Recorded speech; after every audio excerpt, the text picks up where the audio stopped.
and that was going to put the plan of Sukarno back on track. When we signed that, after that there would be a spiritual ceremony which would elevate us all and give us DNA upgrades and, put our base frequencies from so many hertz to so many megahertz, and we'd all be, enlightened. And after that would be the coronation of Mr. Sugi, and once these, as King of Kings, and once these three things were done, then Puff the magic dragon would appear out of the sky and it would rain money on everyone. So basically it was imminent when I started. In the first few months we had to, try and get these CVACs organised and plans to submit to Sugi, and, we got this $600 and $1,200 thing and the 138 trillion for each country from the Indonesians, and we had to work that all out, and so everybody had different ideas, and a lot of factionalising and infighting began in the delegations, and, I spent 20 hours a day putting out fires and settling conflicts and losing my peace and my spirituality in the process, I'll tell you.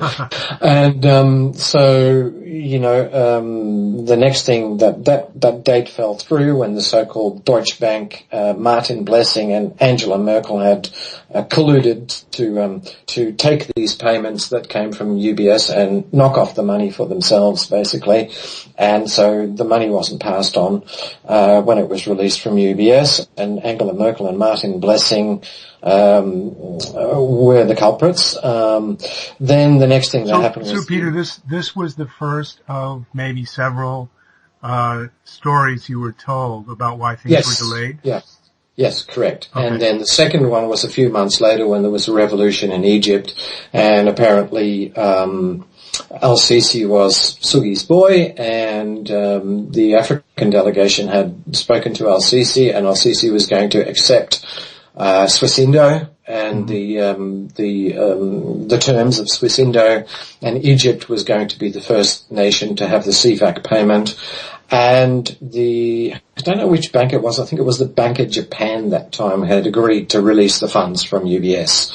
And then, the revolution happened. Al-Sisi wrote his own little constitution. I thought that was kind of funny because it had nothing to do with the CVAC's work that we were doing, which was going to be the constitution the constitution we were writing was what he was going to accept as Swissindo's terms, and he was going to get the money, and Egypt was going to be rich beyond belief, and all the other countries just go, well, if they have that, we want it too, and this was going to cascade from there. And this was God's will, and, Al-Sisi was his boy, and the Bank of Japan faltered and stole the payment, and this thing got swept under the carpet. But I mean, just to kind of set the tone here, these stories were in the press, and they were used as sort of excuse for why certain things didn't happen. But yes. There was no real way for those of you who were involved with Swissindo to check the legitimacy of these stories. Is that right? No, there was no way. This was on faith, and by this time we were all in a bubble, and we'd have these meetings and everybody'd be smoking the hopium and passing around the hopium pipe, and we'd all get terribly high on hopium, and it was also meaningful and spiritual, and we're going to save the world. Our egos are being stroked big time. And then when it failed, it was because we weren't good enough. We weren't holding the vibration. So we the chosen ones from God, praised and elevated. And then when it failed, you were put down because you just weren't good enough. And so, every time one of these things failed, people in the delegation started pulling out the knives and colluding against certain other people whom they thought was not holding the vibration up. And so all these purges happened and wars happened, and I was in a position then of being Prime Minister for the delegation of Australia, of CEO first, and then later the structure changed, and I became Prime Minister. Can you fast forward to Indonesia somehow? Yeah. So this is the road to Indonesia in a nutshell. So I'm fast forwarding through 18 months now, so I'll get there really quick. So the next one was supposed to be, so we're in where we now, June 2013. Then the Egyptian revolution, that thing faltered. Then after that we were going to go late in 2013, around December. And there would be one event in December and one event in February, I believe. And the third event, the coronation, would be in March, on March 11th. of 2014. So we fast forward to that. We've had a lot of infighting. We've had a lot of people come and go. We've had a lot of contradictory information from Indonesia. We've been given these diplomatic passes with UN numbers on them, which we couldn't verify. I actually went to the UN office here in Canberra and, tried to verify these UN codes that we were diplomats under. We're supposed to have diplomatic status. So we got to that point. So where am I now? I'm going to early 2014. These three events had not happened. I did fly to Melbourne and we recruited 10 new people and got this all in for the deadline, and they were ringing us and they were saying, how can we get the money? The money's here. How can we get the money to you for the travel of the delegates and expenses of the delegates and blah, blah, blah, blah, blah, blah. And, yeah, but hang on, Peter, you actually were flying around, at this point. You eventually flew to Indonesia. Who paid for that? I did. Okay. This was imminent. I was going to get my 1.2 million, which by the time I flew to Melbourne, Sugi had announced that he didn't want any corruption, so he was going to give everybody so much money that they would never even think of being corrupt. Everybody on delegation was going to get $10 billion US. Yeah, right. Which is where that's one of the first cracks that appeared on the wall for me. Mm-hmm. That just didn't sound right. And but I'd been sucking on the Hopium, so I'd totally given up my capacity for critical thinking. So that's my excuse at that stage. So then we are in early 2014. But there were some guys, such as Ron and one other whom I knew at that time, who, were not prepared to foot the bill for their travel. So even though they were in conversation, they didn't go because they didn't want to come up with the money themselves. Is that right? Yeah, that's correct. So eventually there is just going to be this conference where stuff is getting signed and, the new agreement is being signed by the delegates, which was the March 11th, 2014 Super Seminar event at the Aston Hotel in Cirebon. So what was that like? Yeah, it was interesting. And I'll just backtrack a tiny little bit. So things got very, very confusing. Other people came in, the plans changed. It wasn't going to be OPPT based. It was going to be based on a new law system called Eucadia by an Australian guy called Frank, can't remember his name. The system called Eucadia, and this is roundabout where I saw the first one of those bonds. There's an Australian guy had that bond, and so was this in Indonesia you saw the bond, or was it? No, this was in Australia just before I went to Indonesia. How did they get a hold of this? This reminds me a little bit of, Neil Keenan's story of, some Italian guys and Japanese and there are in Italy or something. Yeah. Tons of fake bonds floating around, and maybe real ones, as you mentioned before. There might have been some real ones, but never meant to be honoured. So what did you actually see? Can you just give us a little idea? Okay, so I was approached by somebody who we had newly recruited, that he had a friend who had this Liberty bond, which is worth something in the vicinity of 35 million US, with interest and blah, blah, blah. And he wanted to see Sino, so this guy approached me because he thought, well, here's the Prime Minister of the Australian delegation, and if I can get my friend through him to get in touch with Sugi, then we can cash this bond. And that's the first time any of these bonds and that's when I started researching those bonds. So by that time, this particular delegate went to Indonesia with a few other delegates, and they basically staged a coup on the delegation and were given these elaborate titles by Mr Sino. And the system was changing from CVAX and OPPT based to Eucadia, which none of us OPPT people, we revolted, obviously. And so these guys are over in Indonesia, and Sugi is exchanging this Liberty bond for these other bonds, so I got interested in these bonds. But all of a sudden we had this big change of direction. All these plans had been cancelled, these events hadn't come through. So I said to Ross, look, I know you've got your family to look after and you haven't had an income for quite a while, because he was full-time into this. He was working very hard. He was working around the clock and to bring all this together and to try and communicate with the Indonesians. I said, why don't I just pay for you to fly out to Indonesia? I mean, I'd like to, but I've got my wife, I've got a daughter who's sick, and, I've got to look after the delegate. I can't go. Why don't I just pay for you to go to Indonesia and you go straight to Sugi? Because we hadn't heard anything directly from Sugi or hadn't had any direct contact. We've always had indirect contact via Daryl Salaney, via Ross, via Desmond and Paula with top aides of Sugi. So we'd never really heard the man, seen the man, anything like that. So I said to Ross, why don't... Peter, just in terms of timing, I think Ron Van Dyke has done a interview with Sugi on his channel.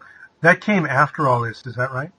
Correct. That came after all that. I actually got Ron into Swissindo, into the delegations, but that's a whole other story. We won't go there. That was around that time too, by the way. So Ross went to Indonesia.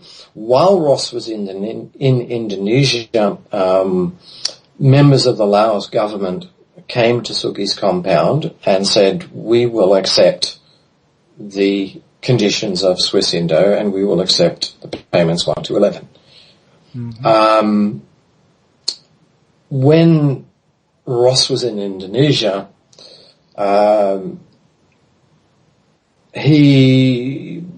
this whole thing happened with Laos. So all of a sudden, instead of Egypt and all that, we had Laos. And we had this new UKDS system. And Ross pleaded with Sugi to stay the course of the OPT, and it sort of got a little bit messy, and we didn't know where we were at. And I was hoping that Ross would resolve things, and so Ross kind of brought Mr Sino into another video and audio platform, and we set up these platforms, and all of us chipped in and paid for these platforms and all that sort of stuff.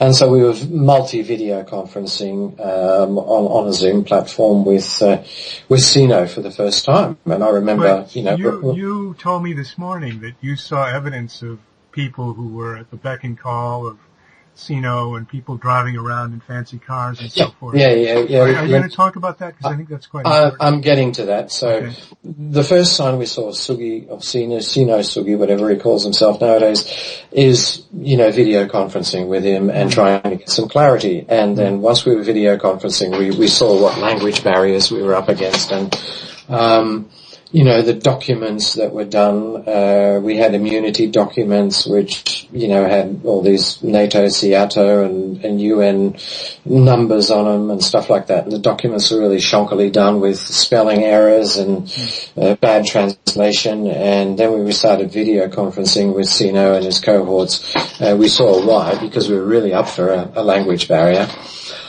And so Ross was appointed as a black dragon, because Sino had this thing from God that, he had to bring all the dragons together before this could all kick off. And so Ross was the black dragon, who was the most fearsome of the dragons, and the other two Australian ones were the red dragon and the white dragon or the pink dragon or whatever the hell. And they were all dragons anyway. And so, they were all given these fancy titles. Everybody that went there was bestowed a fancy title, and so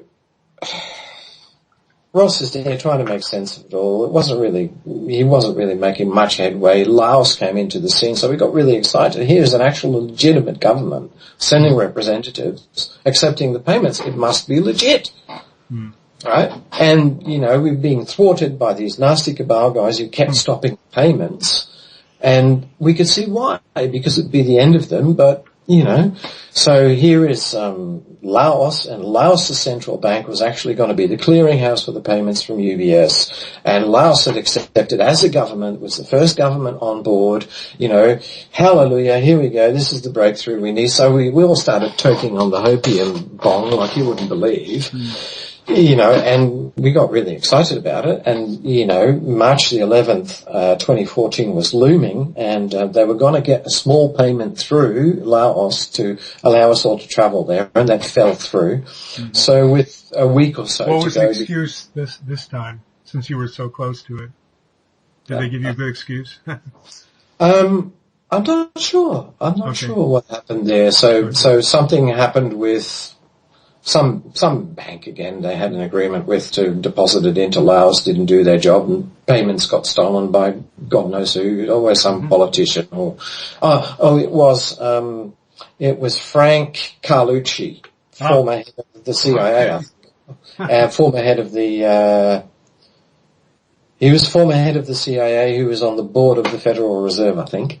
I know who Frank Carlucci is, but it's interesting that his name would be thrown in there. Yeah, it was Sugi who said Carlucci had done it this time. He'd done the dirty. So there was no money for anyone to travel. So we had to get to this conference because if this document didn't get signed by the delegates who were the chosen ones of God, then the whole thing couldn't fly.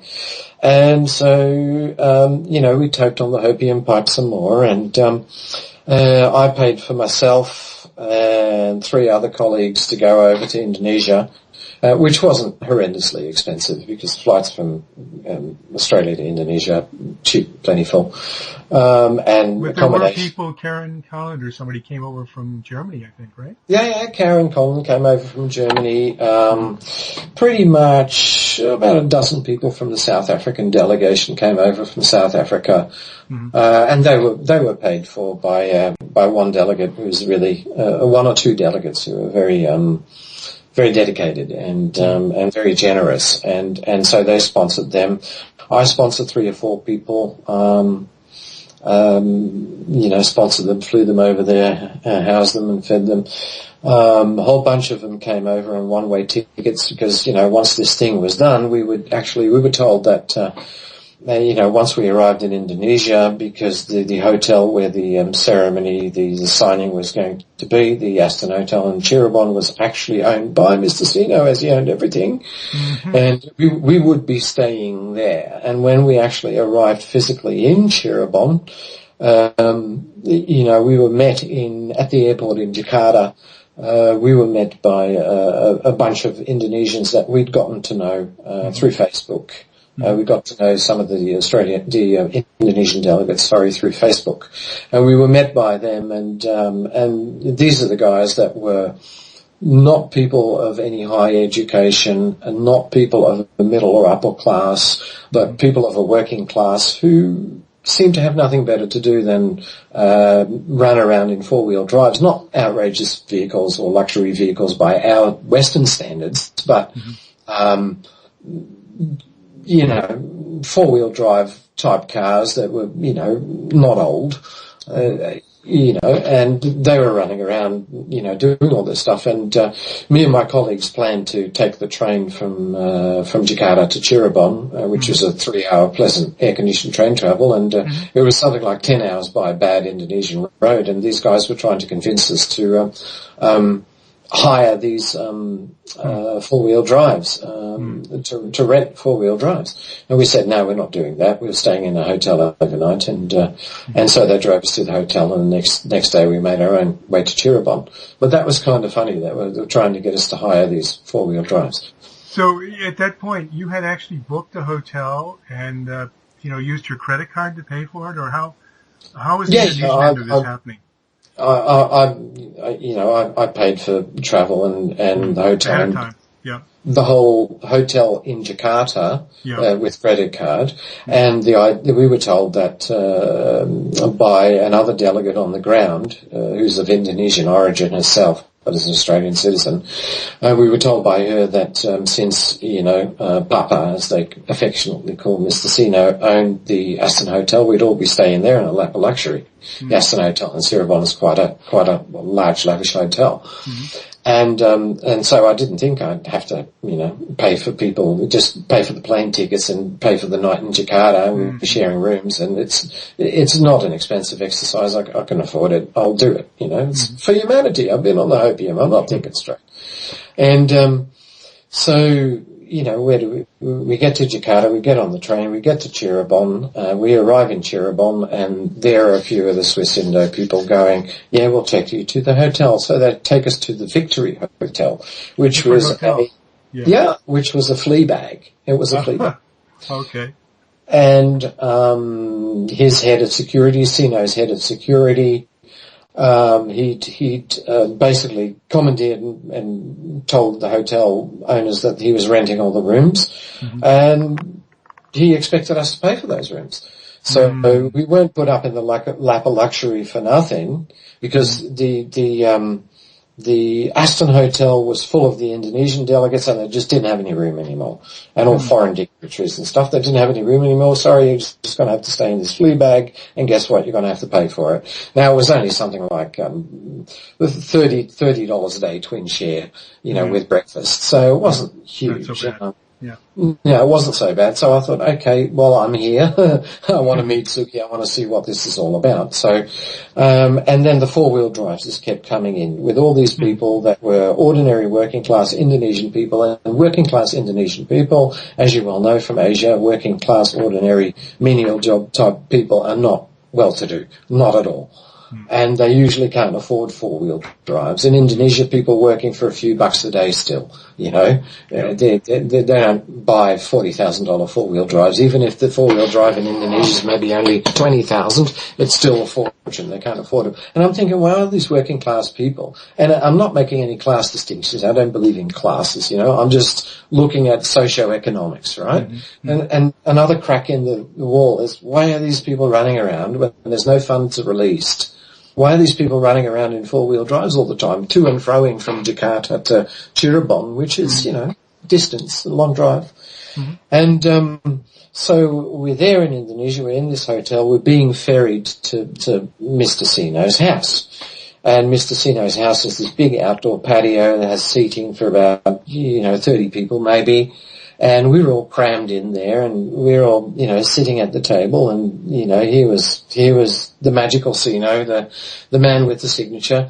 And, he started telling us stuff like, I was given the codes by God. I'm actually, some sort of intergalactic being that is, speaking through me.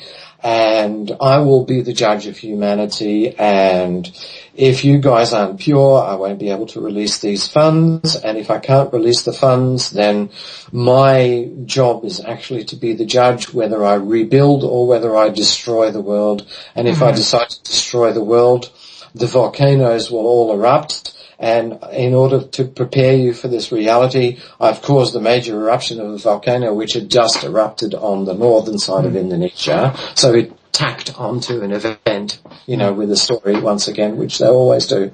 So it seems to me that if you'd heard this kind of story early on, you might not have.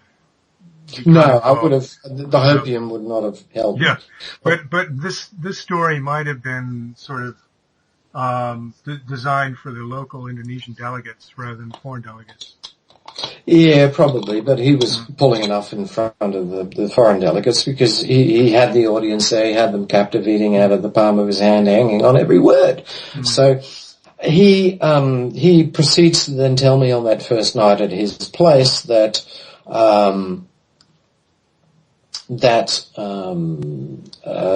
he's going to either, it's going to be either make or break, it's going to be either liberate or destroy. And, these payments really, if he really wanted to, he could just go to his laptop and with a few taps of his fingers, the payments would be released. But I'm not trusting the delegations yet, because you're not pure enough. I need 120 pure delegates out of, the number of delegates and other groups that he had working. There were delegates and there were advisory councils and his Crown Council of 13 and other advisory councils and blah, blah, blah. There was about 1,000 people in the whole thing. And he had to weed this 1,000 people down to 120 pure souls that he could trust. And once he found them, he would just type the numbers in and the money would just appear. That he just had the power to do that. He had to go to his laptop, his words from his mouth to my ear, and punch the numbers in and it would all happen. But until we had the 120 pure delegates, this would not happen. So the wonderful thing about this, from his standpoint, is if it fails, he can blame it on you. Right? Yes. And also, Go ahead. Sorry. Yeah, I was going to say that, what was I going to say? That, at this point, had you actually had some direct contact face to face with him? At this point where we've been told this, well, this is when I'm in Indonesia. So this is the first night that I got picked up from my Fleabag hotel. So I mean, you're in a huge room. He's at the front of the room. You're 30 feet away from him. It's not like you're having a direct person-to-person interaction with him. Well, we did get, to shake hands, and we did speak. We did speak about our hopes and aspirations and on an individual level to him, but this was a group meeting. Yeah. Okay. So he's saying all this stuff about the pure delegates, and he can just flick the switch and the money will flow, and at that point a real big crack. The Hopium wasn't holding it. Here's a big crack. Here's this guy saying all these payments have been stolen, blah blah blah blah blah blah blah, and then all along he can just flick the switch if he finds the pure people. Well, hang on, haven't you been conning me then before? And if you're chosen one by God and the King of Kings and all that sort of stuff, should you be conning people like that? So I kind of started to get this niggle, But then, after being at Sugi's place and all the delegates were just lapping this up, so this, it's like an arena at a rock concert, or how you feel in a really big demonstration with 1 million people. And so there must have been some people who were sort of edging away from the Hopium. How were they being treated? Or did you see them at all? We didn't edge away from the Hopium at that stage because it seemed more real, because we'd finally, and Sino is charismatic, and charisma can be mistaken for spiritual power, as, I don't know, Jim Jones in the Kool-Aid back in the, whenever it was, the 70s, or the guy that did the sarin gas attacks, the Om Shinri. Those people are madmen, but they are enormously charismatic, and he is an enormously charismatic guy. And he has that, you feel something in his presence. They used to call it the reality distortion zone around Steve Jobs. So that's probably what was going on here. Exactly. His confidence and his charisma was distorting people's ability to keep a grip on reality. Yeah, absolutely right. So we're in the presence of this guy, and this whole group is building up into this super Hopium stage, and the cracks are appearing, but I'm very invested by this time. I've spent all these thousands of dollars getting delegates to Indonesia. I've spent well, by that time, just over a year working around the clock, 20 hours a day, right? It's very hard when you've made that kind of investment to suddenly turn around and go back, Yeah, so I just could not, the cracks were there, but I could not cope at that stage psychologically with the cognitive dissonance that those cracks were producing. So I went with the Hopium. I went with the little group stadium buzz of watching your favourite team, kick that winning goal and go, yay, all together, and having that buzz, And then we'd come back from Sugi's place and we'd be at the hotel talking all night amongst each other, and all these people that we'd video conferenced with for over a year from all over the world were there, and they were there in the flesh, and we were like, wow, meeting our family, feel good times. Yeah. And so we're sitting under the balmy Indonesian warm skies outside in the Fleabag Hotel, and having these 20-cent coffees, which were great, and orange juices, and we're sitting there talking to these people that were our co-brothers and sisters, chosen ones of God, who are going to change the world, and we're all together. There's this big bloody group hug going on, and so that was containing my cracks,